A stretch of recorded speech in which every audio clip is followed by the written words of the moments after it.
아직도 기억나는데 대학교 시험을 볼 때였던 것 같아요. 한 90분 정도 시험을 봅니다. 한 학기 동안 배웅을 가지고 시험을 이제 보는 거예요.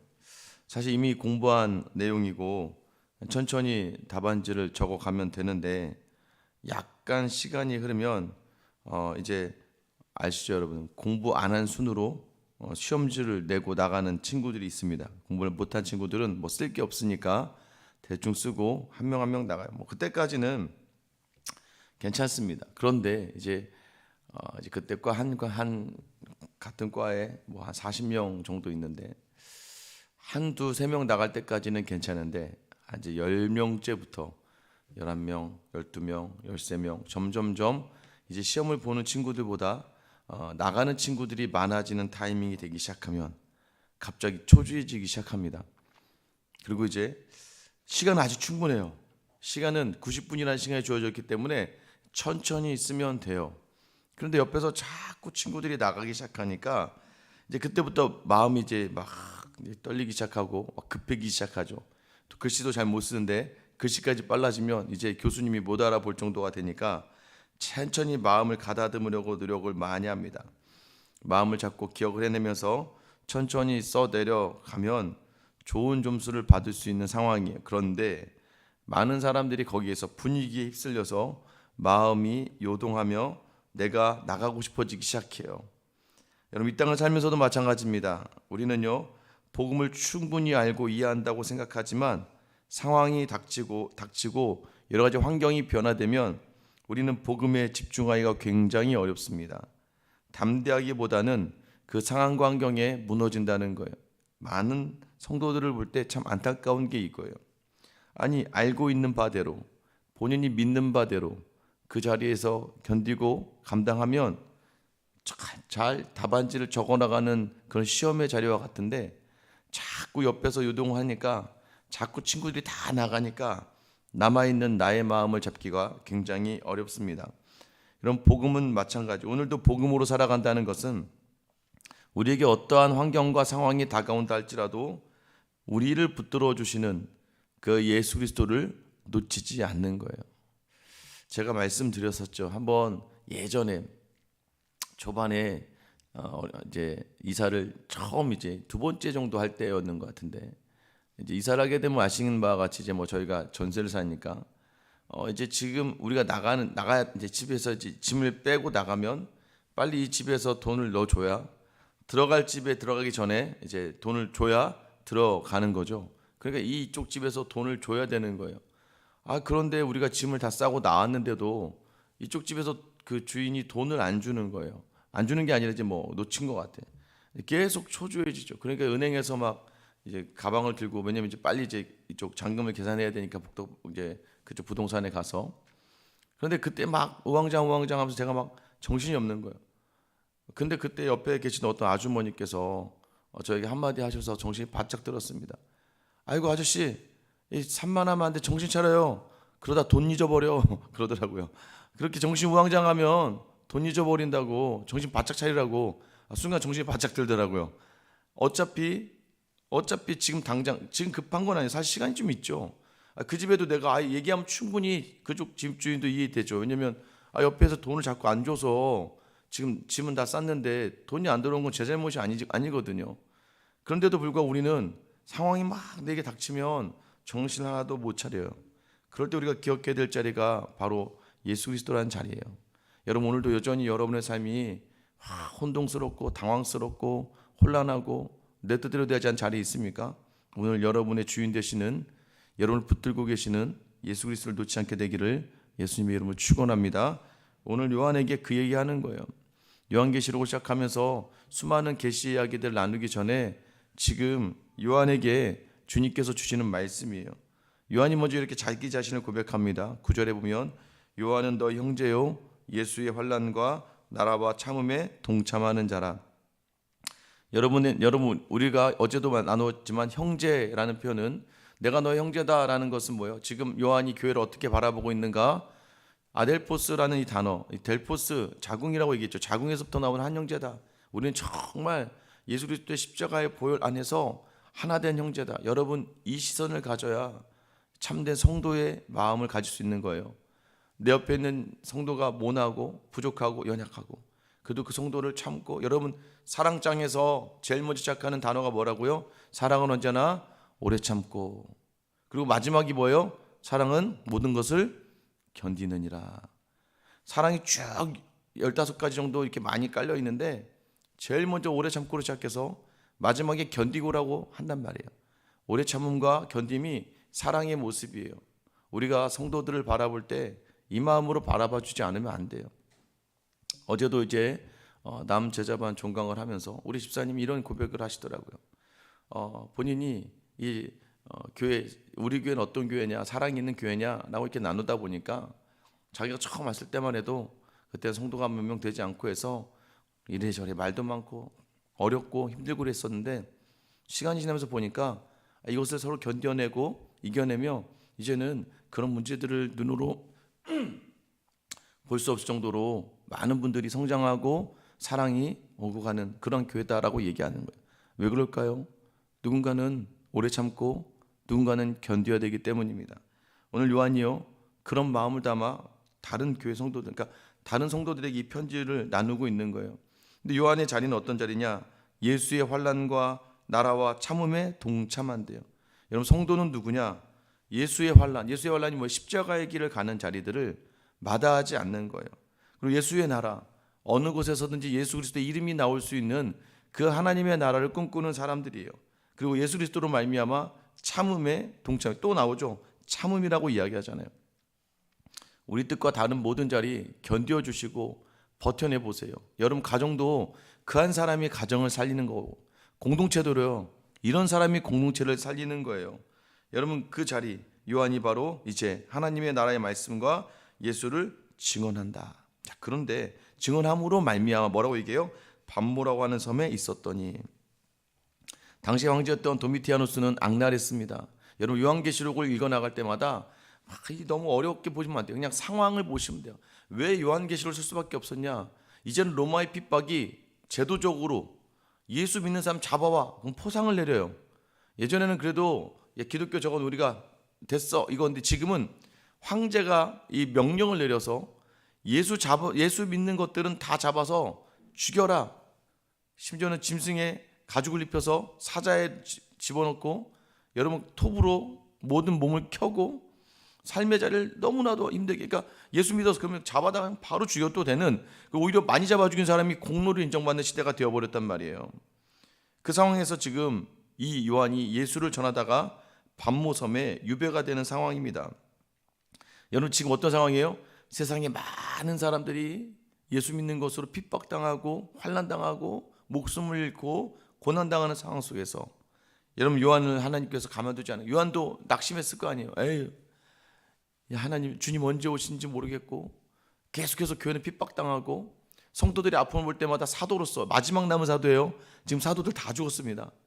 마지막 남은 사도로서 너무나도 자기 자신이 무능력해 보이고 아무것도 아닌 그에게 오늘, 그러나 그는 교회 많은 성도들을 자기 형제로 생각했던 그 뜨거운 마음에 오늘 하나님이, 주님께서 오늘 요한에게 나타나시는 거예요.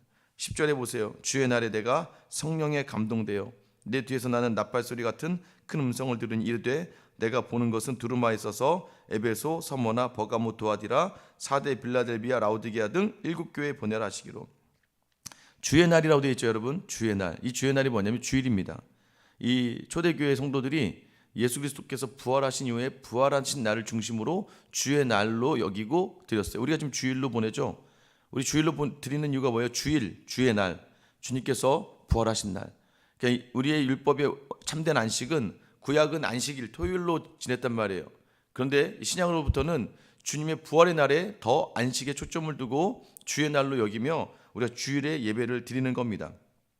주의 날에 성령이 감동이어서 큰 나팔소리 같은 음성. 여러분 지금 이제 막 왜 환상으로 막 이렇게 요한을 하나님 때리시냐면, 우리가 마찬가지죠.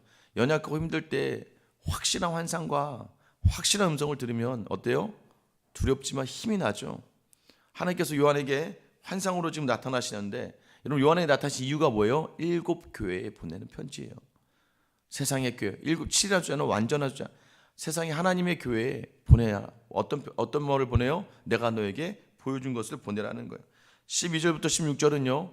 이분이 지금 이 말씀하시는 예수님이 어떤 분이신지를 드러냅니다.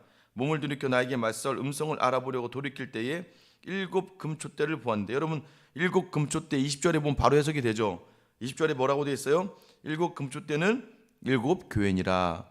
여기 뭐 해석이 성경에 있는 거예요, 여러분. 성경에 나오는 거지 뭐 우리가 임의로 해석하는 게 아니에요. 지금 7 금촛대를 보았는데 촛대 사이에 인자 같은 이가 발에 끌리는 옷을 입고 가슴에 금띠를 띠고, 촛대 사이 교회 사이에, 여러분 이 얘기 뭐예요? 교회마다 인자 같은 이가 움직이신다, 운행하신다. 예수 그리스도는 이 땅에 교회를 통해 일하신다. 여러분 믿으십니까? 교회를 통해 주님이 일하신다는 걸 얘기하는 거예요. 그 주님이 입고 있는 옷은 발에 끌리는 옷과 가슴에 금띠를 띄었대요. 이건 대제사장이 입는 옷입니다. 지금 대제사장으로서 우리 죄를 도말하시는 그러한 능력자로서 지금 예수께서 교회 사이에 임하신다는 걸 이야기하는 거예요. 14절 그의 머리와 털의 희가 흰 양털 같고 눈 같으며 그의 눈은 불꽃 같고라고 이야기합니다. 여러분 그가 그 누구보다도 순결하고 정결하신 분이다. 그리고 그의 눈은 불꽃 같다.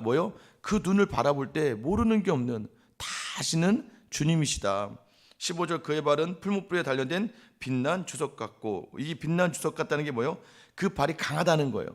이 어딜 밟아도, 그러니까 이 땅의 모든 데를 밟아 이기는 승리의 주님이심을 묘사하고 있어요. 그리고 그의 음성은 많은 물소리 같대요. 여러분 많은 물소리가 폭포 막 이런 데가 여러분 나이아가라 이런 데 가시면요 막 물이 떨어지는 소리가 쫙, 말소리가 잘 안 들려요. 많은 물소리니까, 수많은 물이 때려내니까 웅장한 주님의 음성이 들린다. 그러면서 여러분 16절에 다시 그의 오른손에 7뼈이 있고, 여기서 7뼈는 뭐예요? 20절에 보면 7뼈는 7 교회의 사자다라고 얘기해요. 교회를 지도하고 교회를 가르치는, 주님을 대신하여 그 교회를 치리하고 섬기는 7 교회의 사자다라고 이야기합니다. 7뼈이 있고 오른손에 있고 그의 입에는 좌우에 날쌘 검이 나오고, 여러분 입에 우리 말씀, 하나님의 말씀은 그죠? 골수를 쪼개는 날쌘 검과 같다고 이야기하죠. 여전히 성경이 이야기한 대로 예수님이 좌우에 날쌘 검이 그 입에서 나온다. 그리고 그 얼굴은 해가 힘있게 비친 같더라 이렇게 얘기합니다. 얼굴에 해가 힘있게 비친다. 결국 지금 예수님께서 정말 요한이 그려낼 수 있는 가장 전능하시고 부활하신 신적인 존재로 지금 요한에게 나타나셨다는 걸 이야기하는 거예요. 여러분 그런 예수 그리스도 앞에 요한이 보여주는 모습이 17절에 내가 볼 때 그의 발 앞에 엎드려져 죽은 자 같이 되었다. 죽은 자 같이 되었다. 이게 나의 무기력함을 인정하라는 거예요. 성도는요 그 위험 있는 주님 앞에 나의 연약함을 자꾸 드러내는 삶을 살아야 돼요. 여러분 왜? 주님이 강하시니까.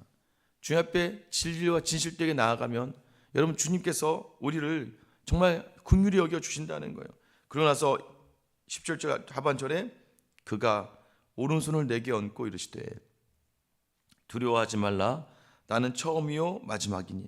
여러분 지난주에도 우리가 철야 때 했죠. 처음과 마지막, 이게 처음이었고 끝이라는 거예요. 모든 것이라는 걸 이야기하는 거예요. 18절에 곧 살아있는 자라 내가 전엔 죽었었노라 볼지어다 이제 세세토록 살아있어 사망과 음부의 열쇠를 가졌노니 그러므로 내가 본 것과 지금 있는 일과 장차 될 일을 기록하라. 여러분 지금 주님께서 그의 머리에 손을 얹으며 두려워 말래요. 내가 처음이고 마지막이야. 영원부터 영원이야. 자신의 존재가 어떤 존재인지를 얘기해 주시고 나는 죽었지만 살았어. 난 지금 살아있다. 여러분께서 기도할 때마다 살아계신 하나님 아버지라고 기도하는 이유가 그거예요. 지금도 살아계신다. 이것이 뭘 증명하냐? 사망의 음부의 열쇠를 가지고 계시는 거예요. 왜? 난 죽었지만 그 죽음을 뚫고 살아있어. 여러분 살아있다는 이 하나가 우리에겐 희망이 되는, 왜? 우리도 죽지만 죽음이 끝이 아니라 살아난다는 것을 미리 보여주시는 샘플 되시는 예수 그리스도라는 거예요. 사망과 생명을 가르시는 분. 여러분 그리고 그에게 얘기하면 장차 될 일을 기록하라. 요한을 강하게 붙드시면서 그에게 자기가 어떤 분인지를, 또 내가 누구인지를 이야기해 주시는 거예요. 여러분 20절 말씀 같이 읽어볼게요. 시작. 네가 본 것은 내 오른손에 7별의 비밀과 또 7 금촛대라. 7별은 7 교회의 사자요 7 촛대는 7 교회니라. 여러분 지금 교회의 사명이 별과 같이 되어야 된다. 교회 별은 사자다. 여러분 우리는 믿음의 사람들은요 늘 우리가 주님의 사자로서 말씀을 전하고 말씀을 나누고 말씀 붙들고 살아가는 자리는 별과 같이 빛나는 삶이라는 걸 놓치지 마셔야 돼요. 그리고 그 모든 사자와 교회가 다 그럼 오늘 보세요. 촛대와 별이 그리스도의 어디예요? 오른손에 지금 예수 그리스도께서 그리스도의 오른손에 7 별과 7 금촛대를 붙들고 계신다. 여러분, 오늘 이 말씀 뭐예요? 요한은 지금 낭망에 있어요. 복음을 전하는 일로 이 밤모습에 유배되어 있어요. 여러분, 지금 그런 요한에게 예수님이 성령의 감동으로 나타나셔서 교회에 전하라라고 이야기하여 요한에게 주님의 환상으로 임재하셔서 자신의 오른손에 7 사자들 그리고 7 궤를 붙들고 있다.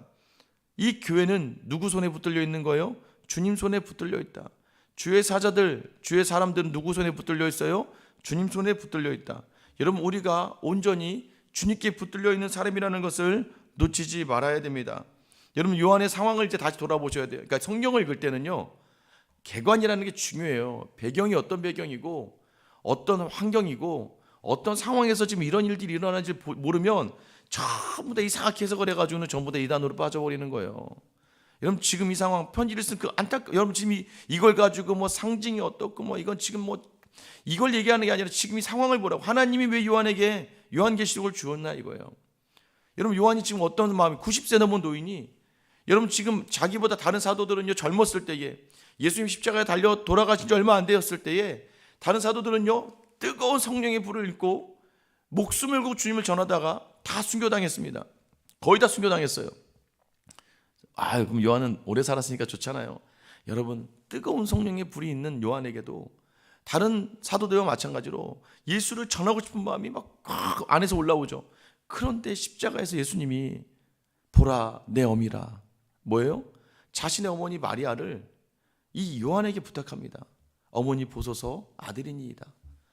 요한에게 이렇게 얘기하는 거예요. 우리 어머니를 너에게 부탁한다. 그래서 여러분, 이 요한이요 마리아가 죽는 그날까지 노년을 다 모십니다.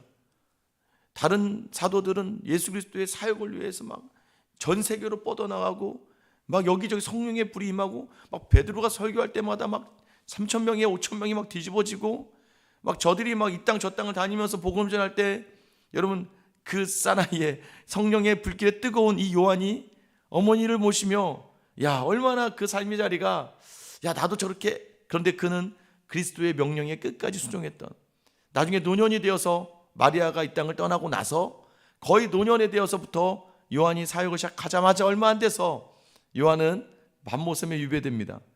뭘 좀 해보려고 하는데 핍박이 또 너무 거세지니까 제대로 뭘 하지도 못하고 갇혀져 있는 요한 스스로가 생각할 때 야 도대체 나는 뭐냐, 나는 그리스도의 사람으로서 난 무엇을 했느냐 할 때에 하나님은 그 요한을, 주님은 요한을 기억하세요. 왜요? 요한은 끝까지 충성했기 때문이에요. 어떤 일이에요? 사람들이 볼 때는 뭐 할머니 한 명 봉양하는 거, 여인 한 명 봉양하는 일에 그렇게 거기 모든 걸 매진했던 요한을 보면서 야 큰일 해야지 남자가.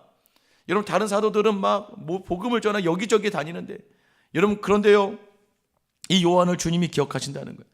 여러분 주님의 교회는요 주님이 주시는 말씀을 붙들고 충성하며 성실하는 이들을 통해 교회가 역사하고 교회가 부흥하게 되는 줄 믿으시길 축원합니다. 교회는요 뭔가 화려하고 멋있는 곳에서 일어나는 게 아니에요. 그저 내게 주신 하나의 말씀을 붙들고 오늘 어떤 일이 일어날지 모르지만 그래도 내가 뭔가 하려다가도 계속해서 갇혀지는 삶을 살아가는 것 같고 세상에 보기엔 너무나 미련하고 연약하고 부족해 보이는 삶을 살아가는 것 같지만 주님의 음성을 붙들고 주님의 음성을 쫓아가는 그 사람을 통해 주님을 기억하시는 거예요. 오늘 요한에게 나타나셔서 요한아 지금 핍박받는 이 교회들에게 이 편지를 써라. 내가 너에게 보여준 환상을 봐라. 이 모든 일도 뭐예요? 믿는 자에겐 반드시 승리밖에 없다. 믿는 자에겐 반드시 영광의 날이 온다. 믿음이 없는 자들은 진노와 진멸과 심판에 다닐 수 있지만 믿는 너희, 믿음이 뭐예요? 믿음이라는 건 이 땅이 판단하는 게 아니라 나와 너의 관계, 너와 성도의 관계, 이 가운데 서 있는 너의 모습을 통해서 오늘 이런 핍박 속에 있는 요한을 찾아오시며 그에게 주님이 그를 붙들고 있다. 내가 너를 붙들고 있어. 여러분 오른손으로 교회를 붙드시는 예수 그리스도께서, 오른손으로 교회의 사자들을 붙드시는 예수님께서 오늘 여러분을 붙들고 계십니다. 지금 내 힘이 없어, 내 뜻대로 되지 않고 아무도 나를 돌아봐 주지 않는 이 지금의 상황에도 오늘 우리 주 예수 그리스도께서는 강한 오른손으로 여러분의 모든 삶의 자리를 붙들고 있다는 거예요. 이것이 바로 주님이 우리에게 주신 사랑의 메시지입니다. 오늘 이 하루도 여전히 여러분 생각과 다르다 할지라도 우리가 놓치지 말아야 될 단 하나는 우리 주님이 여전히 교회와 성도를 그 오른손으로 붙들고 계시다. 오늘 그 주님을 놓치지 않는 여러분의 하루가 되기를 예수님의 이름으로 축원합니다. 기도하겠습니다. 사랑의 하나님 아버지, 우리의 삶의 자리가 내 뜻과 다르고 믿음으로 또 삶의 자리에 최선을 다하고 열심을 다했는데도 하나님 정말 유배당하는 요한의 모습과 같이 너무나도 초라하고 비참하고 연약하고 부끄러운 존재 같습니다. 그런 그에게 환상으로 다가오시며 오늘 요한에게 말씀하십니다. 내가 너를 붙들고 있다. 교회와 교회의 사자들을 강하신 오른손으로 붙들며 끝까지 함께 하시기를 이야기하시는 이 주님의 마음을 이 새벽에 나온 모든 성도들이 그 마음에 담아 하루를 보내기를 간절히 소망합니다. 오늘 나를 붙드시는 주님과 함께 그 주님의 능력을 믿으며 모든 자리 주의 말씀에 순종하며 나아가는 귀한 하루가 되게 하여 주시옵소서. 오늘도 여전히 그 강한 오른손으로 나와 이 교회와 주의 사람들을 붙드시는 우리 주 예수 그리스도의 이름 받들어 기도드립니다. 아멘.